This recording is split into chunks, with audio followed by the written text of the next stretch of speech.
Vice President, the chair is authorized to declare the nominee the Democratic candidate for Vice President.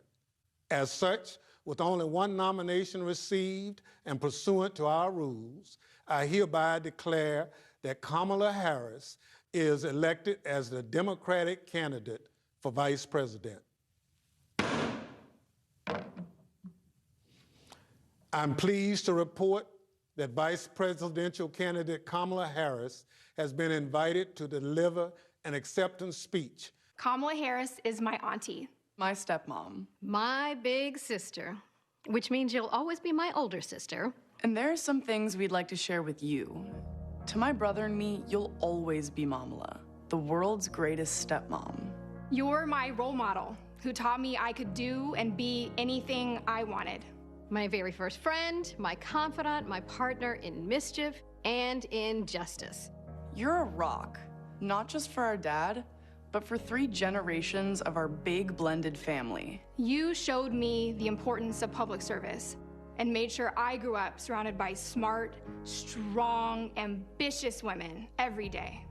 Growing up, heaven help the poor kid who picked on me, because my big sister would be there in a flash, ready to have my back. Well, now we've got your back as you and Joe fight to protect our democracy. And there's no union more perfect than the one that brings us all to your kitchen table every Sunday night for stir fry, feta chicken, or spaghetti and meatball family dinners.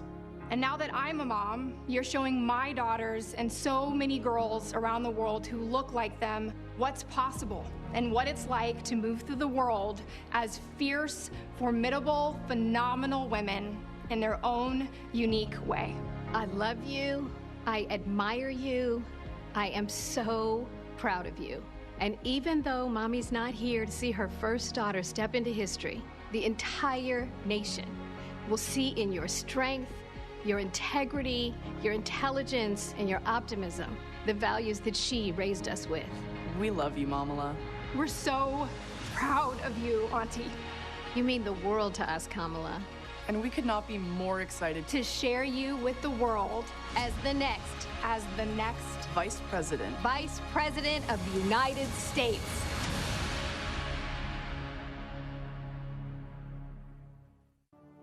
Joe Biden has selected Kamala Harris as his running mate. She is the first Black woman, first South Asian woman to be named on the Democratic ticket. This is a historic pick. Someone who looks like us on a presidential ticket. That's crazy. Kamala Harris is us.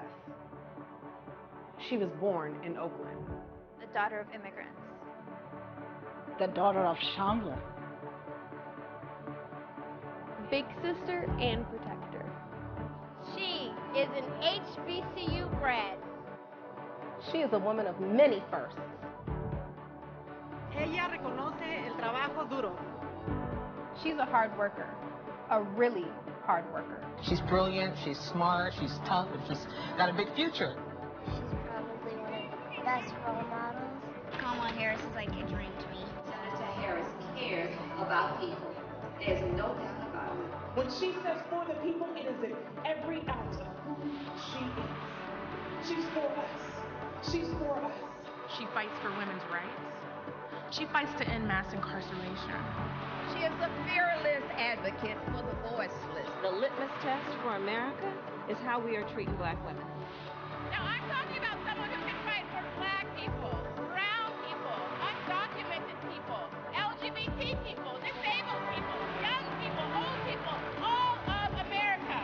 It's about all of us knowing our power in each of us to lift people up, right? And to remind them that we see them and we hear them and that they matter.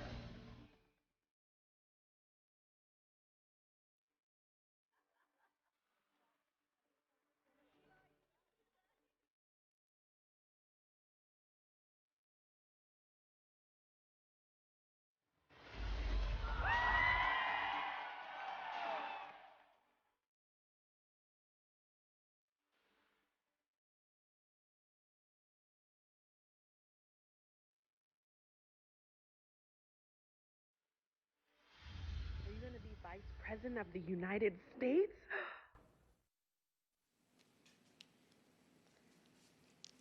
Greetings, America. It is truly an honor to be speaking with you tonight. That I am here tonight is a testament to the dedication of generations before me, women and men who believed so fiercely in the promise of equality, liberty, and justice for all. This week marks the 100th anniversary of the passage of the 19th Amendment, and we celebrate the women who fought for that right. Yet so many of the Black women who helped secure that victory were still prohibited from voting long after its ratification. But they were undeterred. Without fanfare or recognition, they organized and testified and rallied and marched and fought, not just for their vote, but for a seat at the table. These women and the generations that followed worked to make democracy and opportunity real in the lives of all of us who followed. They paved the way for the trailblazing leadership of Barack Obama and Hillary Clinton. And these women inspired us to pick up the torch and fight on. Women like Mary Church Terrell, Mary Cloyd Bethune, Fannie Lou Hamer, and Diane Nash, Constance Baker Motley, and the great Shirley Chisholm. We're not often taught their stories, but as Americans, we all stand on their shoulders. And there's another woman whose name isn't known, whose story isn't shared, another woman whose shoulders I stand on, and that's my mother, Shyamala Gopalan Harris. She came here from India at age 19 to pursue her dream of curing cancer. At the University of California, Berkeley, she met my father, Donald Harris, who had come from Jamaica to study economics. They fell in love in that most American way while marching together for justice in the civil rights movement of the 1960s. In the streets of Oakland and Berkeley, I got a stroller's eye view of people getting into what the great John Lewis called good trouble. When I was 5, my parents split, and my mother raised us mostly on her own.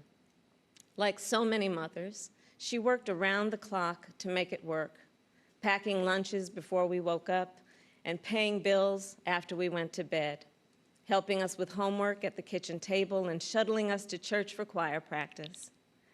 She made it look easy, though it never was. My mother instilled in my sister Maya and me the values that would chart the course of our lives.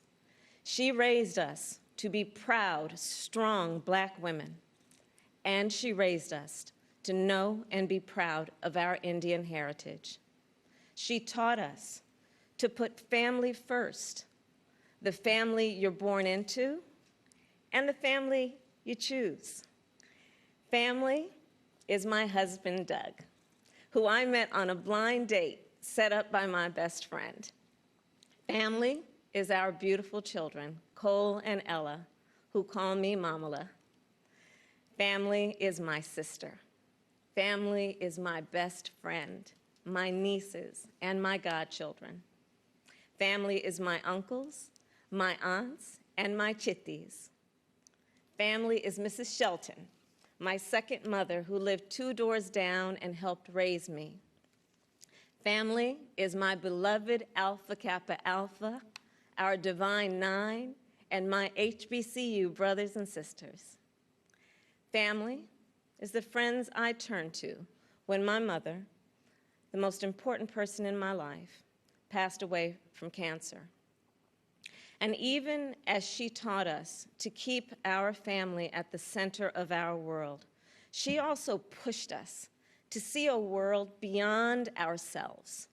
She taught us to be conscious and compassionate about the struggles of all people, to believe public service is a noble cause and the fight for justice is a shared responsibility.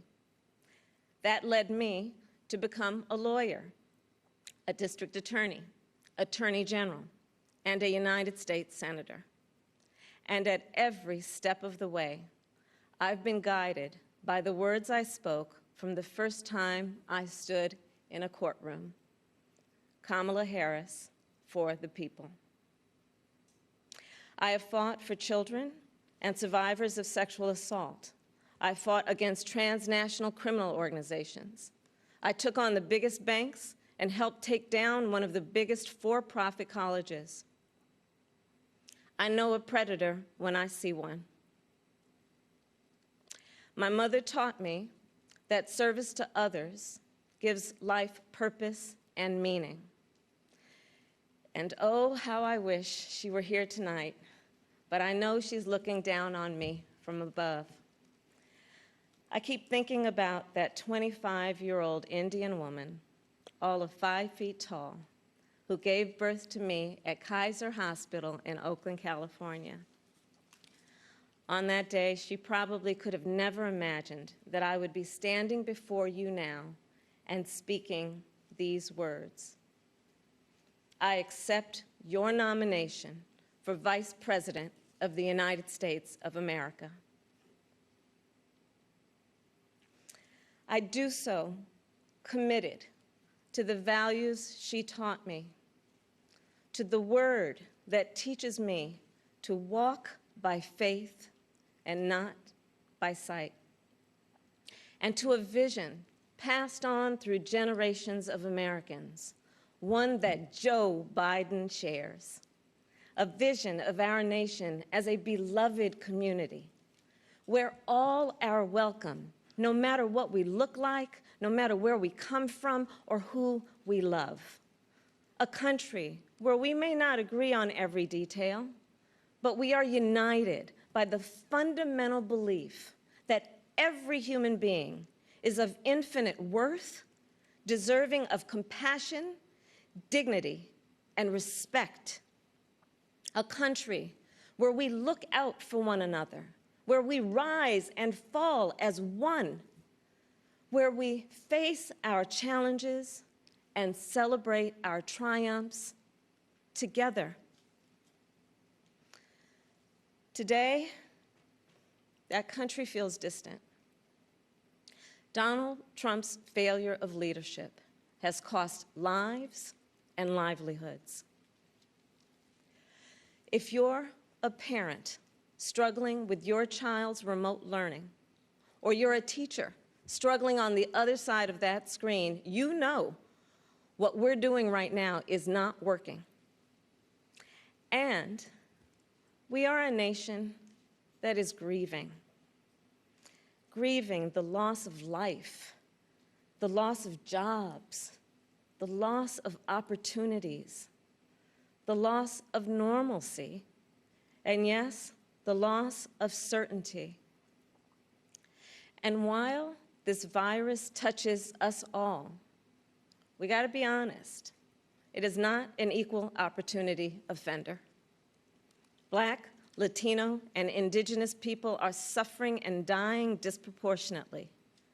And this is not a coincidence. It is the effect of structural racism, of inequities in education and technology, healthcare and housing, job security and transportation, the injustice in reproductive and maternal health care, in the excessive use of force by police, and in our broader criminal justice system. This virus, it has no eyes, and yet it knows exactly how we see each other and how we treat each other. And let's be clear, there is no vaccine for racism.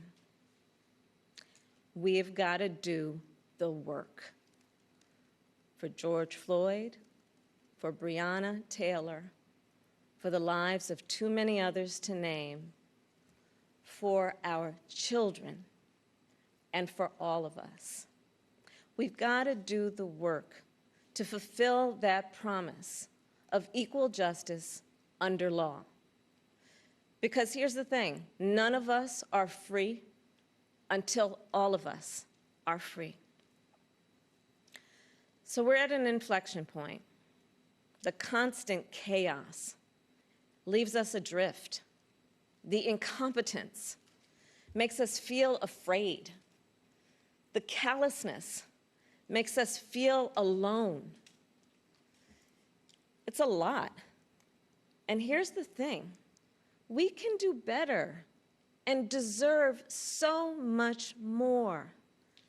We must elect a president who will bring something different, something better, and do the important work.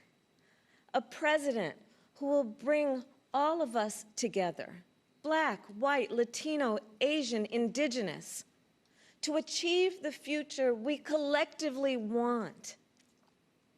We must elect Joe Biden. And I will tell you, I knew Joe as vice president. I knew Joe on the campaign trail. And I first got to know Joe as the father of my friend. So Joe's son, Beau, and I served as attorneys general of our states, Delaware and California.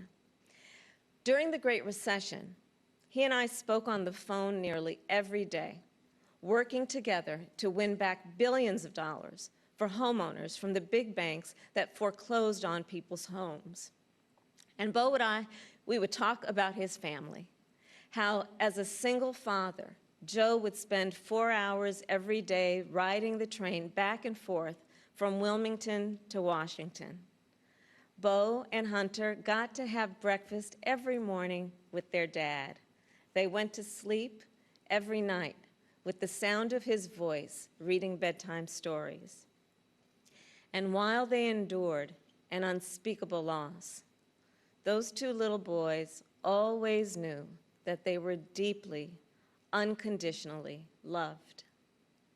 And what also moved me about Joe is the work that he did as he was going back and forth. This is the leader who wrote the Violence Against Women Act and enacted the assault weapons ban, who as vice president implemented the Recovery Act, which brought our country back from the Great Recessions. He championed the Affordable Care Act, protecting millions of Americans with pre-existing conditions, who spent decades promoting American values and interests around the world.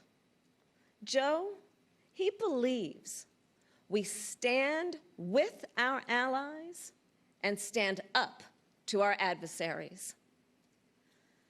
Right now, we have a president who turns our tragedies into political weapons. Joe will be a president who turns our challenges into purpose. Joe will bring us together to build an economy that doesn't leave anyone behind, where a good-paying job is the floor, not the ceiling.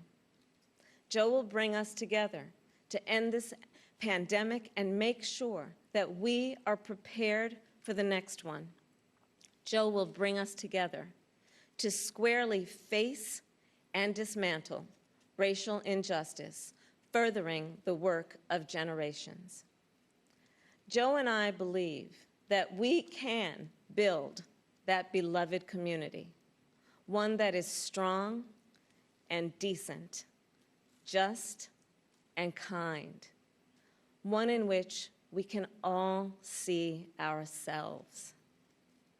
That's the vision that our parents and grandparents fought for, the vision that made my own life possible, the vision that makes the American promise, for all its complexities and imperfections, a promise worth fighting for. So make no mistake, the road ahead is not easy. We may stumble. We may fall short. But I pledge to you that we will act boldly and deal with our challenges honestly. We will speak truths, and we will act with the same faith in you that we ask you to place in us. We believe that our country, all of us, will stand together for a better future. And we already are. We see it in the doctors, the nurses, the home health care workers, and frontline workers who are risking their lives to save people they've never met. We see it in the teachers and truck drivers, the factory workers and farmers, the postal workers and poll workers, all putting their own safety on the line to help us get through this pandemic. And we see it in so many of you who are working, not just to get us through our current crisis, but to somewhere better. There's something happening all across our country. It's not about Joe or me. It's about you. And it's about us. People of all ages and colors and creeds who are, yes, taken to the streets, and also persuading our family members, rallying our friends, organizing our neighbors, and getting out the vote. And we have shown that when we vote, we expand access to health care and expand access to the ballot box and ensure that more working families can make a decent living. And I'm so inspired by a new generation. You are pushing us to realize the ideals of our nation, pushing us to live the values we share: decency and fairness, justice and love. You are patriots who remind us that to love our country is to fight for the ideals of our country. In this election, we have a chance to change the course of history. We're all in this fight. You, me, and Joe, together. What an awesome responsibility. What an awesome privilege. So let's fight with conviction. Let's fight with hope. Let's fight with confidence in ourselves and a commitment to each other, to the America we know is possible, the America we love. And years from now, this moment will have passed, and our children and our grandchildren will look in our eyes, and they're going to ask us, where were you when the stakes were so high? They will ask us, what was it like? And we will tell them. We will tell them not just how we felt, we will tell them what we did. Thank you. God bless you. And God bless the United States of America.